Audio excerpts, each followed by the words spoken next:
une méthode de réflexion et donc qui dépasse finalement la déontologie.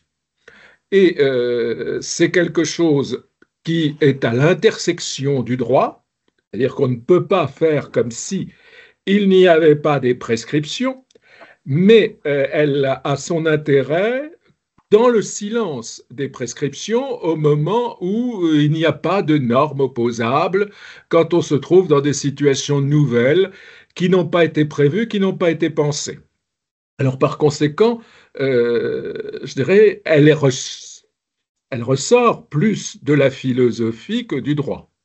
Et puisqu'elle ressort de la philosophie, c'est une méthode de pensée, une méthode de réflexion.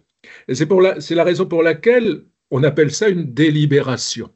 Vous me direz, dans le droit, il y a aussi de la délibération, et si vous lisez des jugements, vous voyez, après en avoir délibéré, après avoir réfléchi. Mais la différence entre l'éthique et le droit, c'est que l'éthique ne donne jamais d'obligation à agir. L'éthique va donner des recommandations, va donner des avis, mais ne va pas donner des injonctions, des prescriptions obligatoires. Hein, et donc elle raisonne, réfléchit toujours a posteriori d'une situation et non pas a priori pour donner, ça peut arriver toutefois, mais pour donner quelque chose qu'il faudrait appliquer impérativement. Alors, c'est quelque chose qu'on a l'impression aussi de découvrir, alors que c'est une préoccupation très ancienne. Préoccupation très ancienne, puisque les premiers éléments de la réflexion éthique, c'est du 5e siècle avant Jésus-Christ. Hein, c'est toute la philosophie antique qui s'est préoccupée d'éthique. Dans le monde de la philosophie, à partir du 6e siècle avant Jésus-Christ, on s'est préoccupé de la physis, de la nature, puis ensuite de l'homme dans la nature, de comment il se comporte, et c'est ça qu'on appelle l'éthique.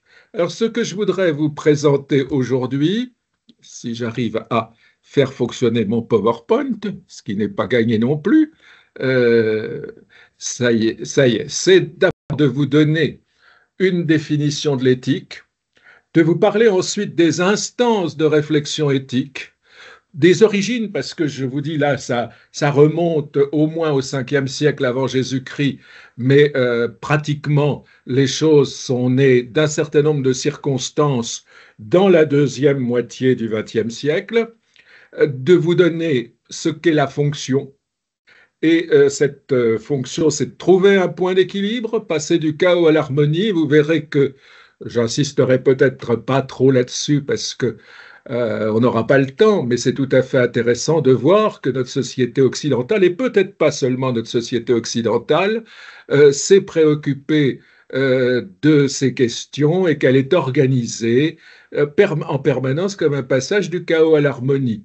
D'ailleurs, si vous réfléchissez en termes d'éthique de la santé, quand on parle de la bonne santé, c'est que, comme disait le professeur Porte, qui était le premier président du Conseil de l'ordre des médecins, la santé, c'est le silence des organes. Donc, c'est l'équilibre des choses, l'équilibre des systèmes internes, l'homéostasie, si vous voulez un autre terme un peu en patois philosophique, un gros mot. Et cette recherche, ce passage du chaos à l'harmonie, la maladie, le mal, finalement, c'est le désordre. Hein, donc, l'éthique, c'est toujours penser comment, d'un désordre qui naît de la maladie, on va passer à retrouver un ordre, retrouver un équilibre. Et ça, toute la philosophie est quelque chose qui, dans notre monde occidental, mais encore une fois, peut-être aussi dans le monde bouddhiste et dans le monde zoroastrien, on le retrouve. Et après, si on a le temps, j'essaierai de vous montrer les différences entre éthique, morale, droit, et puis surtout comment les différentes conceptions de l'éthique à travers des théories philosophiques. Mais bon, il ne s'agit pas ici de faire un cours de philosophie, donc je ne vous donnerai pas forcément beaucoup de notions à ce niveau. Je dirais, qu'est-ce que c'est que l'éthique? Je l'ai déjà esquissé en parlant du bien et du mal. Eh bien, c'est faire le bien. En tout cas, c'est bien faire. C'est pour ça qu'on retrouve la notion de déontologie, parce que la déontologie, c'est comment finalement un professionnel de santé essaie de faire au mieux, essaie de bien faire. Et l'éthique se place systématiquement du côté du bien, et Aristote nous disait que sa fonction, c'était de rechercher le bonheur. Et c'est pour ça qu'on pourrait dire, même au-delà de la santé, par exemple la politique, c'est une éthique pour la cité. C'est comment trouver le bonheur pour les citoyens, pour le socius, pour la cosmopolis, la cité des hommes. Le bien, c'est peut-être un grand mot, et il faut être plus modeste que ça, même si on doit y tendre, c'est faire le moins mal possible. Il n'y a pas de bien absolu, mais on essaie toujours, en tout cas dans le monde du soin, de faire le moins mal possible, l'objectif étant, encore un gros mot, ce qu'Épicure nomme l'ataraxie, c'est-à-dire l'absence de souffrance, que ce soit une souffrance physique, que ce soit une souffrance psychique.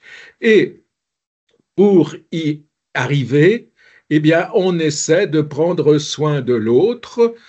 Prendre soin de l'autre, ça s'appelle le care quand on est dans l'aspect sollicitude. Ça s'appelle le cure quand on est dans l'aspect traitement incisif, si je puis dire. Le but de tout ça, c'est quand même de permettre à l'individu de préserver sa part d'humanité, de rester le plus possible dans la cité des hommes et ce faisant, de conserver, quelle que soit la misère de ses conduites et de ses conditions, et en particulier dans les situations de maladie, sa dignité. Alors, dans le monde du soin, les choses semblent évidentes. Il y a des pervers partout, et on le voit bien avec l'ambivalence des hommes dans la situation, par exemple, de l'abbé Pierre. Mais il est rare tout de même que quand on choisit une profession de santé, on ait comme objectif de faire le mal. Ça arrive historiquement et c'est pour ça peut-être qu'il y a eu, comme je vous disais, dans la deuxième moitié du XXe siècle, une préoccupation éthique. C'est le cas des médecins nazis, c'est le cas des psychiatres soviétiques à la grande époque de l'URSS. Mais si on est tous d'accord sur l'idée que on doit se situer du côté du bien, hein, on le dit, c'est la bientraitance, c'est l'humanitude, hein, ce que vous mettez en place souvent dans vos établissements. Si on est tous d'accord sur le fait qu'il faut se situer du côté du bien, la conception même du bien n'est pas si évidente que ça, et on n'a pas tous forcément la même et tous la même au même moment. Hein, est-ce que c'est une notion universelle? Est-ce que c'est une notion relative? Eh bien, je crois que c'est tout à fait relatif parce que nous avons dans des situations de soins ce qu'on appelle des conflits de légitimité. On n'a pas forcément un débat entre le bien et le mal, on est tous d'accord qu'il faut essayer de soulager la souffrance, on est tous d'accord qu'il faut combattre la maladie, mais on n'a pas forcément tous les mêmes méthodes pour le faire. Et c'est ce qu'on appelle un conflit de légitimité, donc c'est plutôt entre le bien et le bien, ou entre diverses conceptions du bien qu'entre le bien et le mal. Et ces conflits de légitimité, c'est ce qu'on appelle le dilemme éthique ou l'aporie tragique. Aporie, c'est-à-dire quand il n'y a pas de moyen de s'en sortir. Et on prend le terme de tragique parce que la tragédie, et si vous avez vos souvenirs de la tragédie grecque ou de la tragédie racinienne ou cornélienne, eh ben c'est un débat sans solution. Vous en prenez en général pour 5 actes avec césure à l'hémistiche, Et pour un acte, vous avez une position qui s'énonce, l'acte suivant, la position contraire, la troisième, on revient à la première position, et au bout du compte, on n'a pas de solution. Et bien, dans les situations éthiques, c'est ça. On n'a pas de solution optimale. Ça ne veut pas dire que, au terme de la réflexion, qu'on appelle la délibération, il ne faut pas trancher. Hein, et dans les tragédies, en général, c'est le Deus ex machina qui tranche. Eh bien, il faut, dans une instance de réflexion éthique, que quelqu'un, à un moment, décide entre plusieurs solutions, mais tout bien peser, analyser, considérer. Hein, c'est ce que Aristote appelle la prudence ou la phronésis. La prudence, c'est une espèce de point d'équilibre, c'est pas le juste milieu.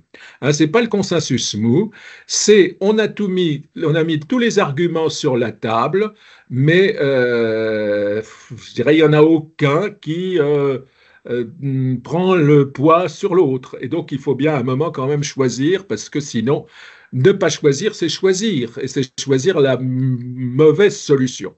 Donc, on tente de trouver la moins mauvaise. Vous retrouvez cette notion de prudence dans quelque chose qu'on appelle la jurisprudence. La jurisprudence, c'est une situation de conflit juridique où chacun évoque sa propre légitimité, j'ai le droit, j'ai le droit. Eh bien, il y a une réflexion qui est faite pour aboutir à une solution. Et donc, l'éthique, c'est quand on ne peut ni ne peut pas. Dans le monde du soin, est-ce que je dois respecter la liberté du patient qui ne veut pas se laver? Et est-ce que je peux le laver de force, étant entendu que y a des règles d'hygiène et puis on est dans un collectif. C'est aussi quand rien n'existe. Situation complètement nouvelle, exemple, la Covid. On est là complètement dans l'inconnu et il faut essayer de prendre les moyens. On est dans ces situations un peu euh, où aucune règle existe. Eh bien, il faut délibérer, il faut réfléchir. Et c'est l'éthique, c'est ça. C'est jamais qu'une réflexion à plusieurs où chacun va donner son point de vue. C'est un débat philosophique, juridique, technique, où chacun expose un point de vue. Alors, l'intérêt du débat éthique, c'est que chacun, finalement, dispose d'un point de vue. Alors, il ne s'agit pas du café du commerce dans lequel on dit, eh bien, moi, je pense que. On a le droit de penser ce qu'on veut pourvu qu'on l'étaye d'une argumentation, d'une réflexion. Et donc cette réflexion, eh bien, c'est ça qui va être mise en œuvre pour essayer de s'y retrouver dans le monde de l'éthique et pour essayer de dégager ce que j'ai appelé juste une phronésis, une situation d'équilibre. Ça peut être aussi un principe de précaution, ce que le philosophe Ange Jonas va appeler le principe responsabilité. Alors, cette nécessité d'avoir un point d'équilibre, d'avoir aussi un principe de précaution, fait que la réflexion éthique est apparue d'abord dans les sciences de la vie, les sciences de la santé, au moment où la biologie en particulier a fait d'énormes progrès et a été en capacité finalement de transformer le génome, humain, mais pas seulement, hein, les OGM en particulier, au point de créer des chimères. Des clonages. Le clonage n'est pas une chimère, mais la possibilité intellectuelle de créer des chimères existe et de créer des situations irréversibles. Mais on a la même chose avec le nucléaire. On a estimé dans le monde de la biologie qu'il était nécessaire peut-être de s'interroger sur ce qui faisait l'essence de l'homme, ce qui faisait sa substance, et donc de mettre un certain nombre de garde-fous. Et c'est la raison pour laquelle on a parfois tendance à assimiler l'éthique à la bioéthique. La bioéthique est simplement de l'éthique appliquée à la biologie, aux sciences du vivant. Mais elle a, je dirais, un périmètre beaucoup plus large, puisqu'elle se préoccupe de tout ce qui est la dimension humaine, de tout ce qui fait finalement la personne humaine dans son quotidien. Hein, et c'est pour ça qu'aujourd'hui, on voit de l'éthique un peu partout. Hein, on voit de l'éthique. Alors, il y a un déontologue à l'Assemblée nationale, c'est pas forcément mis en pratique, mais il y a de l'éthique dans le monde politique, ou en tout cas, on voudrait qu'il y en ait, etc. Donc, il y a une propension à ce que ce champ de réflexion s'étende. C'est le succès d'un certain nombre de concepts du monde de la santé. Vous avez la même chose avec la notion de résilience. La notion de résilience est d'abord pensée en termes de psychotraumatisme, et puis progressivement, on la voit se développer aussi dans le monde social. Et donc, ces perspectives éthiques peuvent se résumer à travers, et en particulier dans le monde de la santé, quatre principes. Je dirais, si vous n'avez à retenir que ça de mon intervention, c'est peut-être le principal. Et ces principes éthiques ont été développés en 1978 à travers un rapport aux USA, un rapport Belmont, et puis par deux chercheurs américains, Beauchamp et Childress. Donc, premier principe, le principe d'autonomie, c'est mettre en œuvre, soutenir les capacités de la personne humaine, comme je disais, quelle que soit la misère de ses conduites et de ses conditions. Faire en sorte qu'il ait jusqu'au bout la possibilité d'être encore acteur de son destin. Ça s'appelle le consentement, tout simplement, hein, en termes juridiques. Et le consentement, il est basé sur l'information loyale, de façon à ce que ce consentement soit libre et éclairé.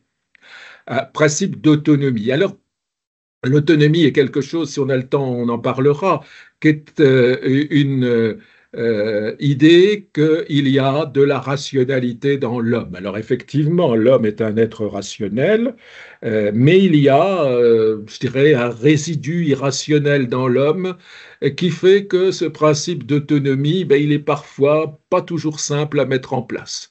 L'autre principe relativement facile à comprendre pour les soignants, c'est le principe de non-malfaisance. Hein. Je ne prends aucun plaisir à nuire à l'autre.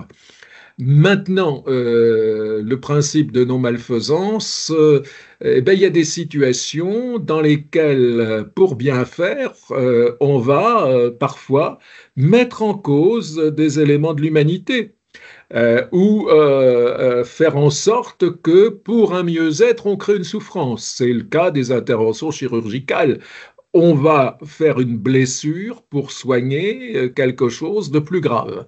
Ah, donc c'est une nécessité un peu de réfléchir à ce qui est le plus important.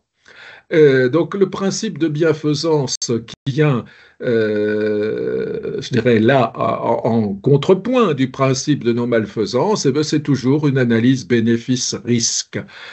Il faut toujours penser à ce qu'on fait et aux conséquences de ce qu'on fait. Il ne s'agit pas de faire une belle intervention, il ne s'agit pas de faire un soin parfait sur le plan technique, il faut penser les représentations du soin, les conséquences, l'image qu'on en a. Hein, donc c'est tout ce débat qu'on retrouve, dont je vous ai déjà un tout petit peu parlé, entre le cure et le care. Et puis, eh ben, il y a un principe de justice qui est un principe qu'on pourrait appeler d'économie ou de meilleure allocation de ressources. C'est comment faire au mieux dans une société limitée avec des moyens limités. Donc il n'y a pas de réflexion éthique qui serait dans l'idéal, dans l'absolu. Elle est toujours nécessairement contextualisée. Et c'est pour ça qu'il y a je dirais, dans les lieux où on réfléchit en termes d'éthique, nécessité d'une pluridisciplinarité, parce qu'il nous faut des philosophes pour essayer de penser la discussion, il nous faut des juristes pour connaître les normes dans lesquelles ça se passe. La contextualisation, c'est aussi penser que on est dans une société régulée par un certain droit.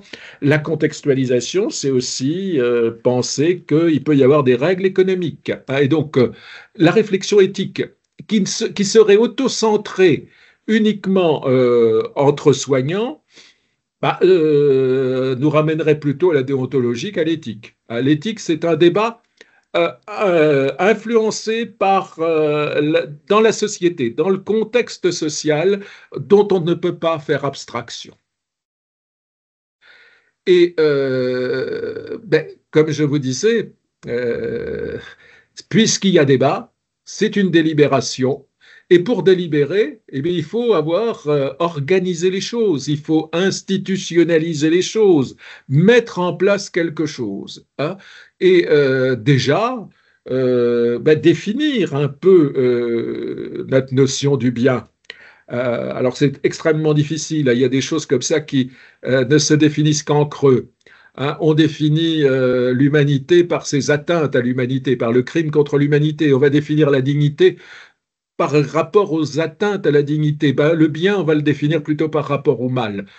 C'est toujours un petit peu nécessaire tout de même d'essayer de situer le cadre dans lequel on veut intervenir.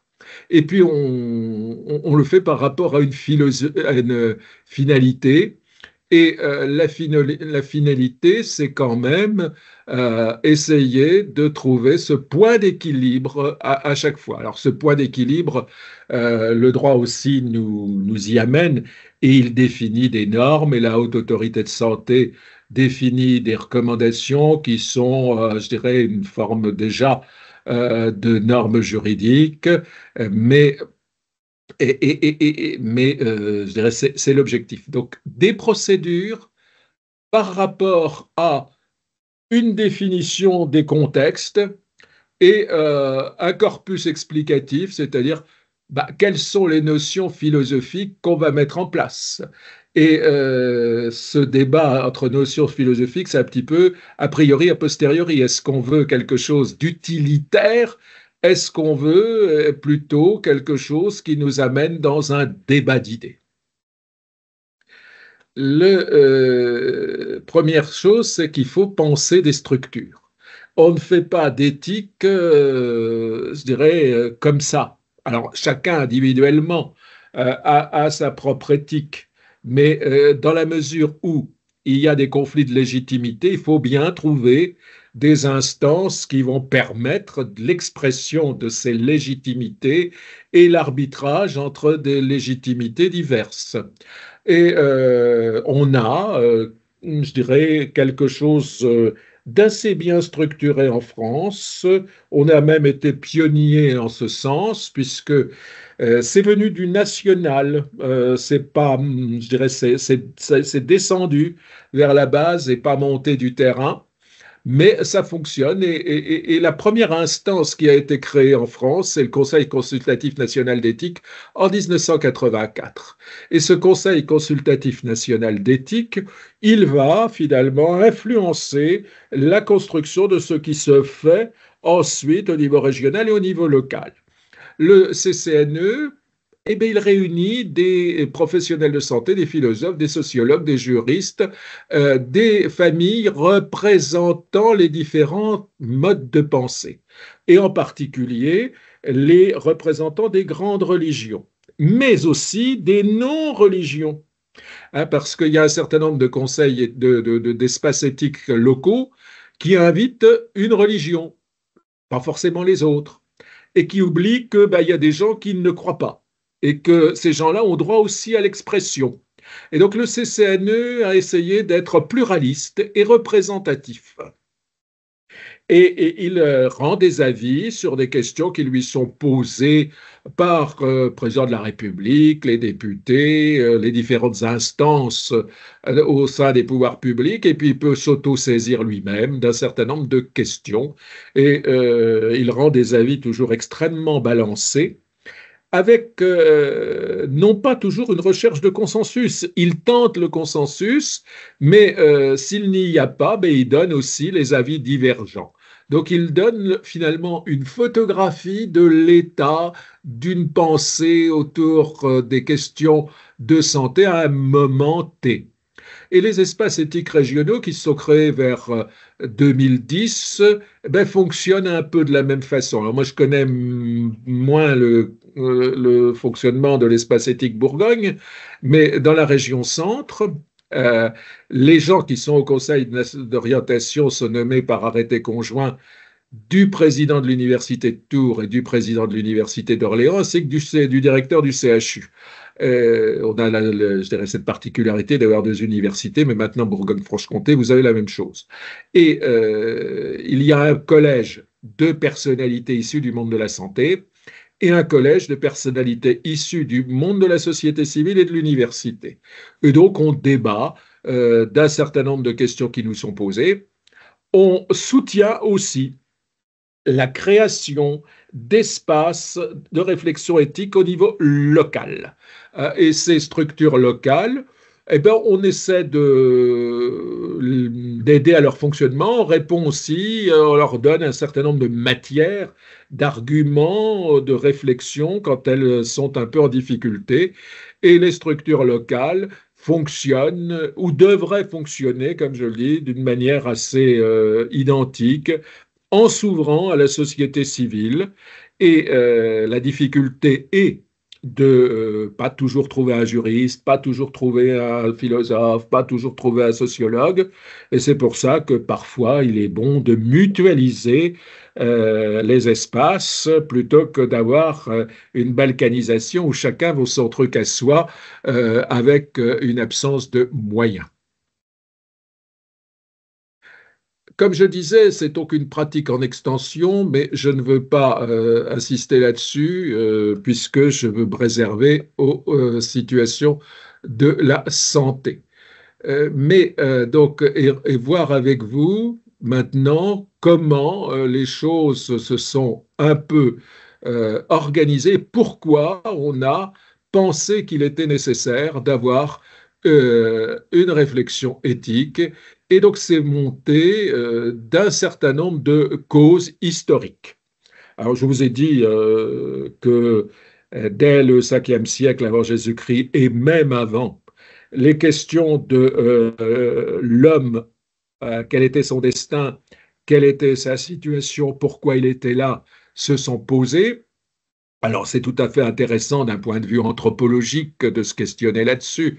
C'est pas très pratique pour le monde de la santé, mais tout de même, l'homme s'est posé ces questions à partir du moment où il commence à s'autonomiser de la nature, 7e siècle avant Jésus-Christ, à ce que les mythes nous racontent. Comment a-t-il fait? Eh bien, en ayant la maîtrise du feu. La maîtrise du feu lui donne une capacité de maîtrise du temps. Il n'est plus dépendant du cycle de la nuit et du jour, puisque le feu permet d'éclairer. Il n'est pas dépendant, moins dépendant du cycle des saisons. Il peut se chauffer. Et surtout, il va pouvoir cuire ses aliments. Le cru et le cuit, c'est le marqueur essentiel de l'humanité. C'est pas tant les rites funéraires, parce que des grands animaux, des grands mammifères en ont peut-être, mais le cru et le cuit, l'homme est le seul qui cuise ses aliments. Et en cuisant ses aliments, il devient finalement maître un peu de lui-même, maître et possesseur de la nature. Il devient quelqu'un qui dégage finalement un peu de temps, un peu de liberté par rapport à la toute-puissance de la nature, et donc il commence à s'interroger sur ce qu'il est lui-même, commence une réflexion ontologique. Mais bon, ça c'est pour la petite histoire, hein, pour faire joli, pour faire intelligent, je vous dis ça. Mais les causalités historiques, elles sont tout à fait repérables, et elles sont repérables à partir de, je dirais, quand on voit que la technique devient une technique dangereuse. On s'interroge sur la nécessité de la technique. Hein, c'est le feu tue, c'est la guerre de 14. Mais surtout, c'est ce qui va se passer dans le monde du soin à partir des procès à Nuremberg sur les médecins nazis, de l'Action T4. C'est en Allemagne ce qui va préfigurer finalement les chambres à gaz quand on va éliminer les handicapés, les vieillards, les infirmes, les fous. Hein. Et puis ce qu'on va avoir en France avec ce qu'on va appeler l'hécatombe des fous, c'est-à-dire 40 à 60 000 morts de faim dans les hôpitaux psychiatriques français pendant la guerre. Et ce qu'on commence à savoir aujourd'hui, c'est qu'il y a eu une hécatombe plus importante dans les structures de personnes âgées et d'handicapés.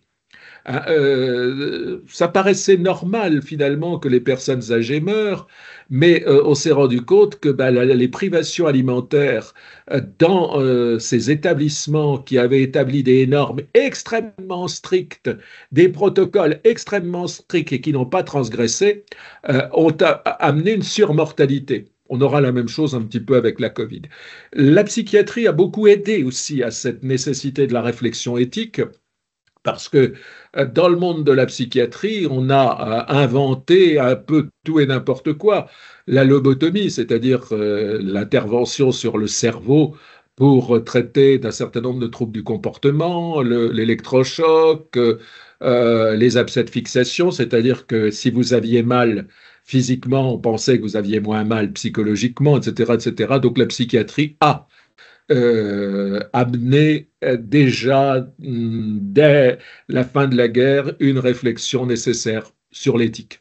L'eugénisme aussi avec Alexis Carrel, mais la France a été relativement peu touchée par les questions eugéniques, hein, contrairement aux pays du Nord.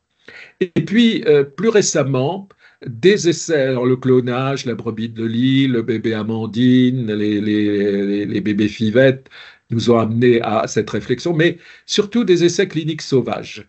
Je dirais les premiers éléments qui vont sortir d'une réflexion bioéthique, éthique, c'est autour des essais cliniques. Et ces essais cliniques, il y a une histoire, alors je ne vais pas trop, je dirais, insister, mais j'insiste quand je suis plutôt chez moi vers Châteauroux. Il y a eu Poitiers-Châteauroux, quelqu'un, une affaire Berneron, quelqu'un qui est venu pour se faire opérer de quelque chose de très, je dirais, anodin et qui est mort sur la table d'opération par suite d'erreurs médicales. Et on a voulu démontrer que l'erreur médicale était due à une inversion des tuyaux entre oxygène et gaz carbonique, je crois, ou en tout cas. Et il y a un professeur d'Amiens qui a fait des essais sur des mourants. Et on a trouvé ça insupportable. Et c'est à partir de là qu'on a quand même mis en place des filets de protection dans le cadre des essais cliniques. Mais un autre grand élément qui va indiquer, qui va amener la réflexion éthique, c'est le sida. Le sida va transformer ce qu'on appelle un changement de paradigme, va transformer la relation soignant-soigné. Parce que les malades du sida sont des gens jeunes qui n'auraient pas dû mourir, qui vont donc mobiliser l'opinion. Ce sont des gens très informés, ce sont des gens qui disposent d'une puissance économique et qui ont souvent je dirais, qui existent dans la société, qui ont des responsabilités, et donc ils ne vont pas accepter de se retrouver en position infantilisée dans le monde de l'hôpital. Et ils vont vouloir finalement rester acteurs de leurs soins, comprendre, décider. Et donc le principe d'autonomie va véritablement s'incarner à partir de ces années SIDA.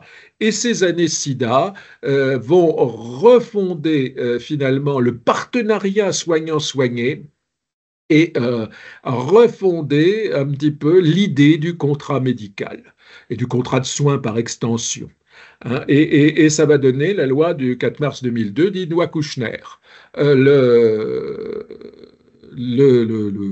La définition un petit peu des relations soignant-soigné va naître de ces années SIDA. Et on peut considérer qu'il y a là quelque chose qui va être à l'origine quand même de cette nécessité de penser le soin dans un contexte éthique. Alors, je ne reviens pas sur les essais cliniques parce que bon, ça concerne plus les biologistes que les soignants de terrain. Alors, à quoi nous sert finalement cette délibération éthique? À ne pas refaire un certain nombre d'erreurs, certes, et à s'orienter dans le tragique du monde, à essayer de mettre du sens dans l'incertitude, dans l'inconnu, et quand tout se vaut. Le conflit de légitimité, c'est quand tout se vaut. Eh bien, et quand tout se vaut, bah, les valeurs, si tout a la même valeur, ben on ne sait plus quelle valeur, à laquelle valeur on doit se référer.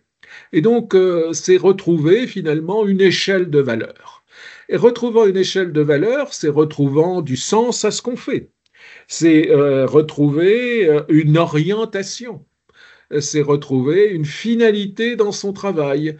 Et je dirais, quand on met du sens à ce qu'on fait, on retrouve un mieux-être professionnel, une ataraxie professionnelle. On retrouve aussi une forme d'harmonie personnelle et d'harmonie collective. Quand dans une équipe, on n'est pas d'accord et qu'il y en a un qui fait et que l'autre défait, c'est toxique. Quand on a délibéré et choisi une position commune, c'est quand même beaucoup plus facile. Et donc, c'est un petit peu cette fonction qu'a la délibération éthique, s'orienter dans le tragique du monde, rendre le tragique moins tragique. Et donc, à partir de là, rendre le tragique moins tragique, c'est répondre à la question, qu'est-ce qu'une vie bonne pour les mortels? Et donc, c'est amener à définir un petit peu quelles sont nos valeurs. Et c'est pour ça qu'il y a ce lien avec la déontologie, parce que bah, les valeurs, c'est ce qui va faire le cœur de la déontologie. Hein, mais la déontologie, c'est des choses qu'on imagine nous être données par l'extérieur. Les valeurs, c'est quelque chose qu'on dégage par soi-même. Et en général, dans un projet de service, on essaie de mettre en évidence les valeurs qui nous animent. Et un projet de service, généralement, ça se débat et ça fonctionne comme une réflexion éthique pour aboutir à une décision qui est prise par quelqu'un qui est en capacité de responsabilité parce que la discussion n'enlève pas la capacité de responsabilité. Alors, je dirais, cette aporie tragique, eh ben, c'est quand il n'y a pas de bonne solution, quand il n'y a pas de solution du tout, et qu'il faut quand même, malgré tout, en dégager une. On ne peut pas, quand on est soignant, parce qu'il n'y a pas de solution, ne pas quand même essayer de s'occuper de la personne. Hein. Ah, il n'y a plus rien à faire, ben, tant pis. Non. Mais c'est la même chose en droit. Le juge ne peut pas ne pas trancher même dans le silence des textes. Hein. Donc c'est la même chose pour le soignant. Il faut trouver quelque chose, il faut faire quelque chose. C'est le faire. Les valeurs, c'est le faire. Le faire en ayant argumenté les choses, en ayant réfléchi. Mais les beaux esprits qui vont se contenter de penser, bah, ça n'est pas efficace. Il faut faire, même dans la difficulté, même dans l'incertitude. Il faut faire parce que quand on fait, d'une certaine manière, on rassure l'autre. Et on se rassure soi-même aussi des fois. Et on crée ce qu'on appelle de l'ataraxie. Et c'est la même chose dans les situations, je dirais, plus politiques. Hein, dans une situation d'incertitude, comme a pu être la Deuxième Guerre mondiale, ben, faire, c'était essayer de s'y retrouver dans un monde compliqué. Alors, vous avez là quelques philosophes qui sont des philosophes qui ont réfléchi sur l'éthique, Derrida, Habermas, Ange Jonas. Et Ange Jonas, c'est celui qui va nous mettre en place le principe responsabilité, donc le principe de précaution. Une précaution à visée universelle, globale, qui porte essentiellement pour l'avenir. Il ne s'agit pas de se protéger nous, il s'agit de protéger le vivant à venir. Hein. Et donc, il dit que tout ça est fondé sur l'heuristique de la peur, c'est-à-dire la peur comme moyen de mettre en œuvre, en marche, une situation de réflexion. Mais bon, je dirais c'est non, je vous les donne comme ça. Il ne s'agit pas de faire de la philosophie. L'éthique, chacun dispose d'un bon sens pratique. Et c'est pour ça que tout le monde peut s'exprimer. Tout le monde doit s'exprimer dans une instance de délibération éthique. Il ne s'agit pas de penser qu'on n'a rien à dire parce qu'on n'est pas philosophe. Le philosophe est là simplement pour aider et sa parole ne vaut pas plus que celle d'un autre. Tout le monde dispose d'une expérience pratique, d'une sagesse pratique et peut l'exposer. Ça ne veut pas dire que c'est ça qui va être retenu, mais il n'y a pas d'autocensure dans un espace éthique. La parole du médecin, elle n'est pas plus importante que la parole de l'aide-soignant. Simplement, elle n'est pas dans le même registre. La parole du juriste, la parole du philosophe n'est pas dans le registre, ne va pas dire comment on doit soigner. Et donc tout ça s'échange, et à partir de là, ben, on peut prendre une décision éclairée. Et donc c'est une manière, tout simplement, comme je le disais, de retrouver dans le désordre des choses du sens. Et trouver du sens, c'est s'orienter. Et s'orienter, c'est trouver de l'équilibre. Et c'est l'équilibre, c'est ce qui nous amène du chaos à l'harmonie, du mal au bien, tout simplement. Et l'éthique, c'est ça, c'est passer du mal au bien, du chaos à l'harmonie, avec une nécessité de mettre en place des procédures qui nous permettront d'y aboutir. Alors, je vous disais que toutes ces questions, on y pense depuis des lustres et que toute notre société occidentale, mais même la société, les autres sociétés, sont construites de la même façon. Au 5e siècle avant Jésus-Christ, en 70 ans, la Grèce antique, mais aussi la Chine, mais aussi la Perse, inventent cette réflexion éthique. Et pour la Grèce antique, invente la tragédie, invente la cité, invente la République, etc., etc. Bon, vous avez des mythes qui vous rappellent ça. Et il y a, je dirais, trois grands mythes, j'insiste pas dessus, je vous les nomme simplement, qui permettent de voir, de visualiser, d'imager le chaos et l'harmonie. Premier mythe, c'est celui d'Ulysse, la guerre de Troie, qui naît de la pomme de discorde. C'est passionnant à étudier, mais je ne vais pas entrer dans ces détails, qui naissent de la pomme de discorde. Donc, la guerre de Troie, c'est le chaos absolu. La guerre, c'est le chaos. Et donc, Ulysse, c'est comment, finalement, on se sort du chaos pour retrouver une harmonie, après bien des péripéties, en permanence guettées par des figures de la mort, des figures de l'oubli. Et c'est une des difficultés de l'éthique, c'est que nous oublions régulièrement les valeurs que nous avons identifiées, où nous sommes guettés par cet oubli, nous sommes guettés par la facilité, nous sommes guettés par la rapidité, par la volonté d'une pseudo-efficacité, et finalement nous oublions un petit peu nos fondamentaux. Et bien c'est ça qu'essaie de nous montrer un petit peu le mythe d'Ulysse, c'est que, je dirais, c'est l'harmonie, une quête permanente et difficile, en permanence guettée par le risque de l'oubli, ce qui nous impose une nécessaire vigilance. Entre soignants, le soignant ne doit pas se reposer sur ses lauriers, il doit toujours se questionner, c'est ce que vous faites pour plupart, j'imagine.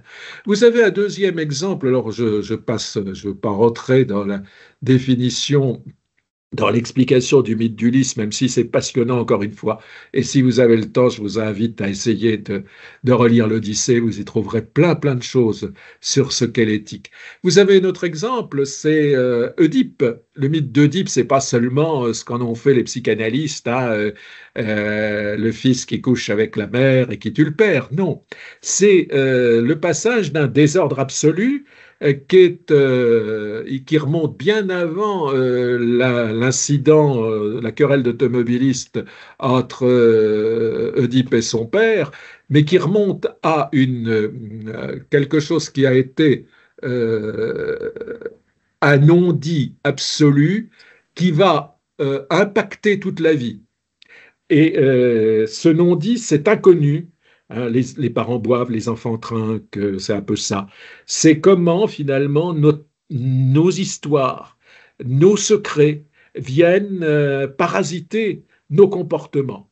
Et derrière ça, c'est comment s'interroger sur le pourquoi d'un certain nombre de choses. C'est ne jamais faire des choses de manière mécanique.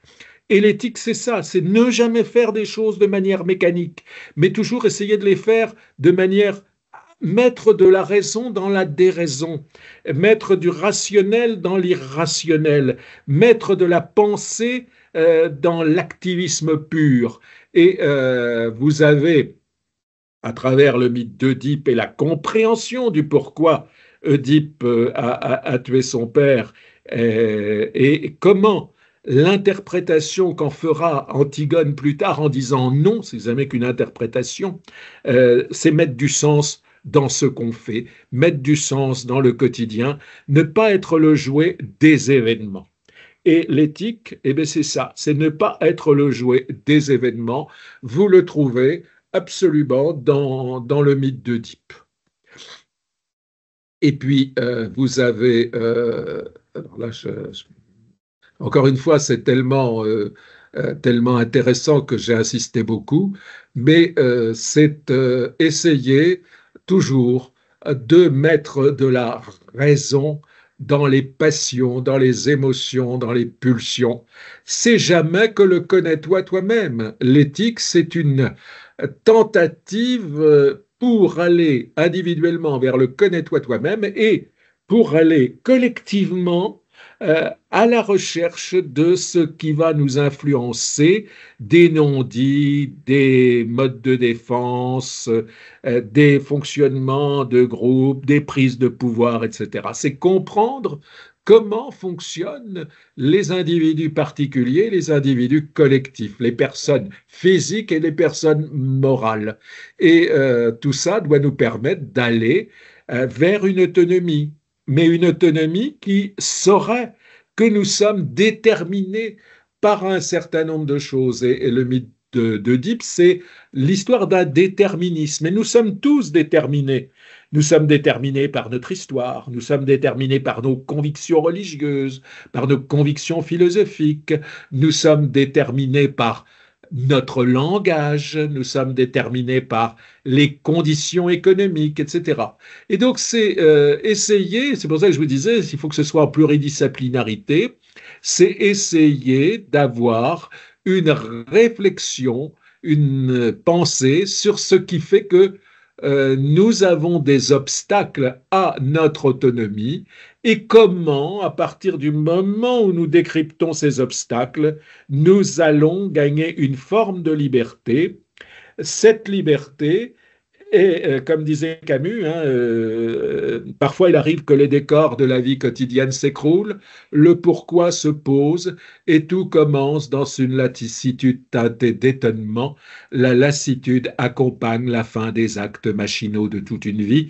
Eh bien, la réflexion éthique, c'est ça, c'est essayer de ne pas avoir des actes machinaux dans ce que nous faisons, même si il est nécessaire d'avoir un certain nombre d'automatismes, d'expériences. L'expérience, c'est avoir des actions sans délibération qu'on fait spontanément, facilement. Mais il ne faut pas céder aux automatismes, il ne faut pas céder à cette facilité qui fait qu'au bout d'un moment, on ne pense plus. L'éthique, c'est quand même le réinvestissement de la pensée. Et quand je pense, ben, j'existe. Hein, cogito ergo sum, comme nous a dit Descartes, et quand je pense, eh bien, je suis plus libre, plus heureux aussi parce que je sais pourquoi je fais les choses et pourquoi je n'arrive pas à les faire. Et donc ça nous fait parfois entrer dans des attitudes de révolte. Mais comme dit Albert Camus, eh bien, il faut imaginer Sisyphe heureux. Et le savoir, la pensée, la réflexion nous donnent des éléments de maîtrise de nous-mêmes et nous permet d'identifier mieux les valeurs qui sont les valeurs qui nous animent en tant que soignants. Et donc, encore une fois, et je vais conclure là-dessus si vous voulez bien, j'ai encore plein de choses à dire, mais je ne vais pas entrer dans la définition des différents philosophes. Je ne vais pas faire un cours de philosophie.